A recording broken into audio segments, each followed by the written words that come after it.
Olá, minha gente, sejam todos bem-vindos aí ao canal Hots na Voz.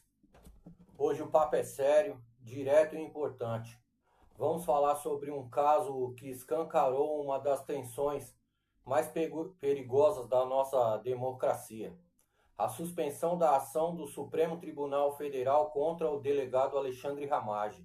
E mais do que isso, o clima de embate que se formou entre a Câmara dos Deputados e o STF, esse episódio por si só já seria relevante, mas ele vai além de um processo jurídico ou de um desacordo entre poderes. Ele expõe um debate que a sociedade precisa encarar. Até onde vai o papel do Supremo Tribunal Federal? E quando ele deixa de ser o guardião da Constituição para se tornar um ator político direto na vida do país, né?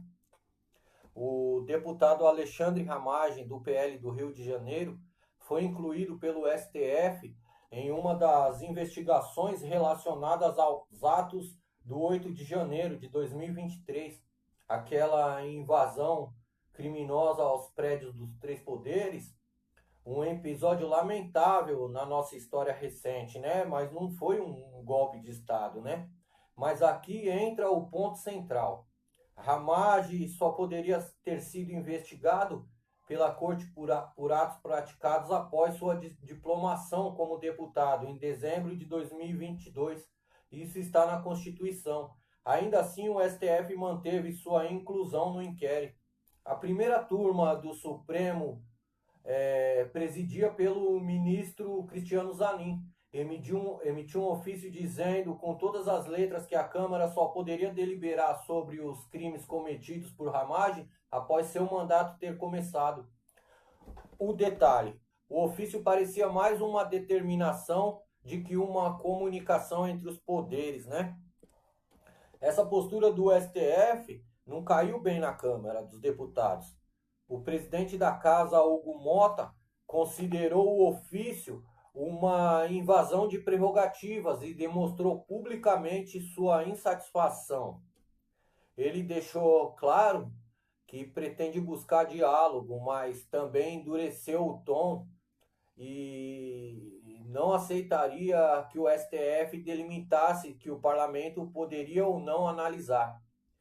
E aqui começa a escalada. Ministros do Supremo, nos bastidores, viram a atitude como uma crítica indevida a Zanin, que teria apenas cumprido uma formalidade, mas o recado de Mota foi mais amplo. E o político da Câmara não é uma extensão do STF.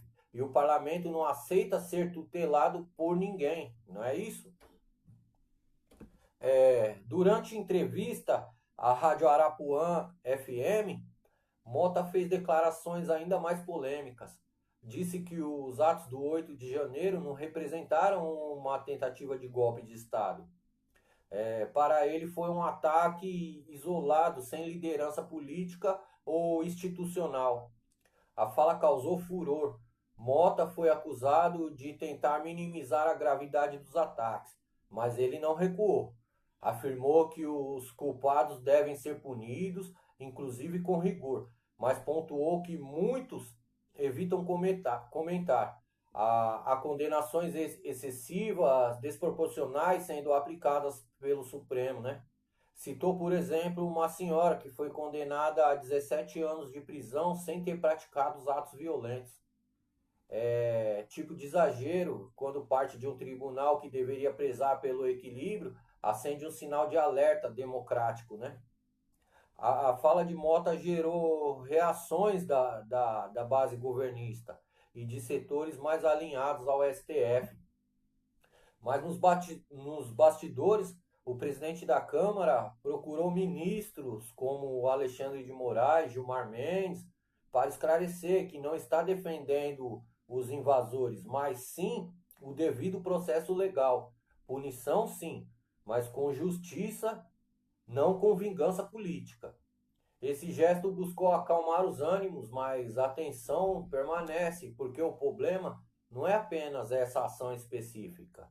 O que está em jogo aqui é a forma como o Supremo tem atuado nos últimos anos, acumulando poder, tomando decisões monocráticas, muitas vezes substituindo o legislativo em questões centrais, né? Não é mesmo? O que estamos vendo não é um episódio isolado, é parte de um processo maior que alguns já chamam até de supremacia. A ideia de que o Supremo vem se transformando em uma espécie de superpoder que legisla, executa, julga na maioria das vezes sozinho, né? E isso é muito perigoso, porque em uma democracia, nenhum poder pode estar acima dos outros. O judiciário não foi eleito para governar, o STF existe para defender a Constituição, não para interpretar o país conforme suas convicções individuais, né? Quando um ministro sozinho, com uma canetada, determina medidas sem passar pelo plenário, sem consultar o legislativo, nós estamos diante de uma ruptura institucional silenciosa, né? O caso Ramagem é mais do que um processo judicial, é um alerta para os riscos de um judiciário que não aceita ser questionado, né?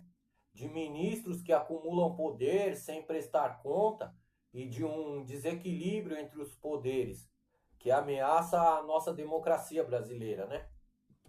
E aqui nesse canal a gente não se cala diante disso, porque democracia de verdade exige independência entre os poderes, mas também limites para todos eles, inclusive para o Supremo Tribunal Federal.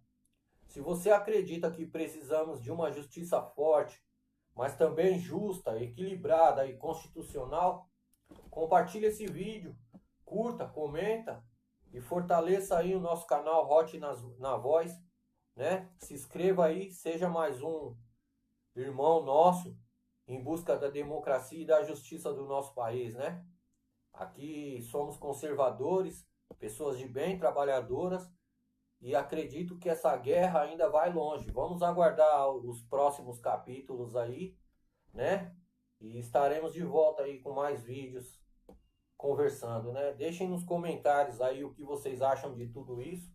Muita paz do Senhor para vocês, muita prosperidade para a sua família, para o seu lar e para os seus, tá ok? Muito obrigado, até o próximo.